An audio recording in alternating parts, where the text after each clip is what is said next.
Oysters, thriving in the waters of the Chesapeake Bay, are a vital resource with far-reaching impacts. These remarkable shellfish play an essential role in maintaining the bay's delicate ecosystem, filtering the waters, and providing habitat for marine life. Protecting and preserving this species is essential to ensuring the Chesapeake Bay remains vibrant and thriving for generations to come.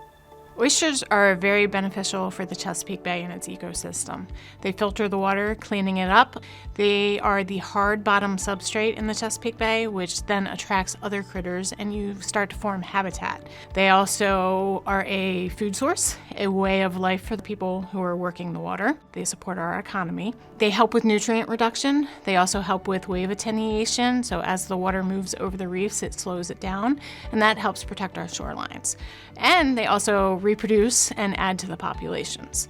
So oysters are kind of the rock stars of the bay. They don't look like much, but they have many, many benefits.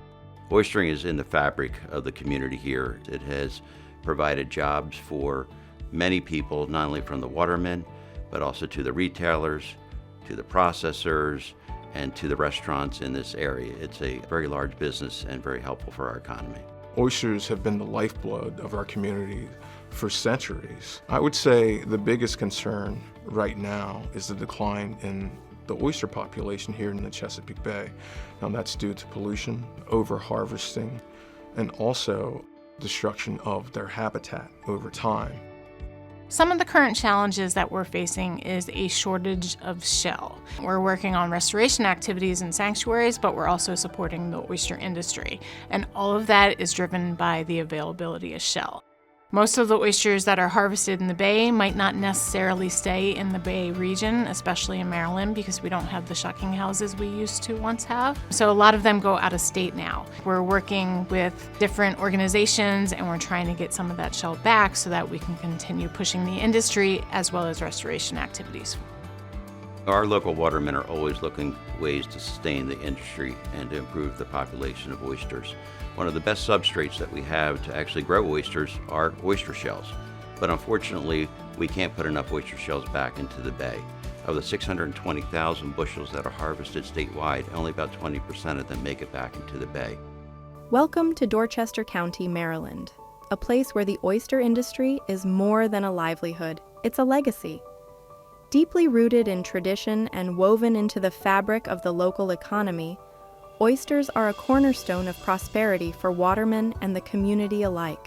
For generations, these remarkable shellfish have sustained not only the region's economy, but also its vibrant cultural heritage. So there's many exciting opportunities for oyster aquaculture in Dorchester County. We have more farms coming online. We supply larvae, spat-on-shell, or seed oysters for them, depending on what their farming operation is like. This is where all the oyster reproduction is happening right now. So we have one oyster per container on this rack. So a female will clap every 30 seconds for about a half hour, 45 minutes. And over that course of time is when they'll produce up to 50 million eggs. But then once we get them in the tank, then they'll continue to grow, and they'll grow for the next 2 to 3 weeks until they're mature. So these are our big tanks. This is where we grow the larvae for the 2 to 3 weeks period while they're swimming in the hatchery.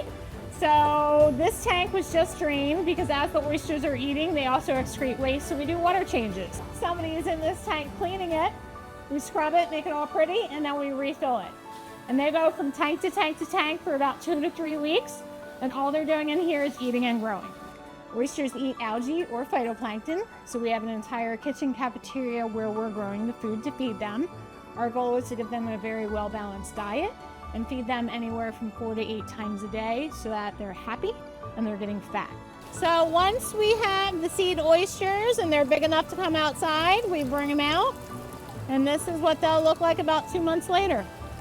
And you can see they are all individual oysters, and these will eventually be on your plate at a raw bar. So it will take them 18 months or 2 years or so, depending on where they're grown, to get to size, and then they will be consumed. And the farmer's already planning on what he needs for next year, so it's a very sustainable process.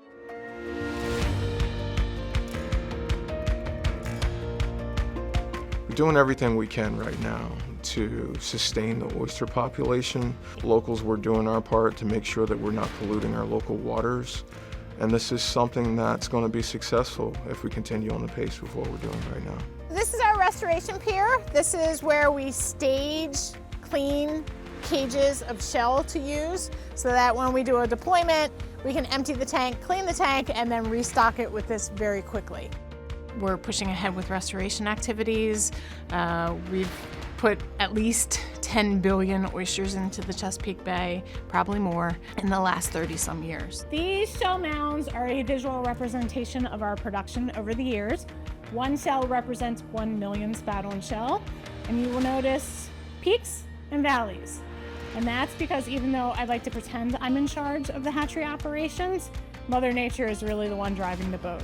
So you will see ups and downs, and our goal is to produce as many as we can on any given year to satisfy all of our commitments. One of the things that I really appreciate about the industry is how everybody is really working together. Our watermen are working together, our aquaculture businesses are working together. Places like Horns Point are always looking to ways to improve the quantity and the sustainability of the oyster industry.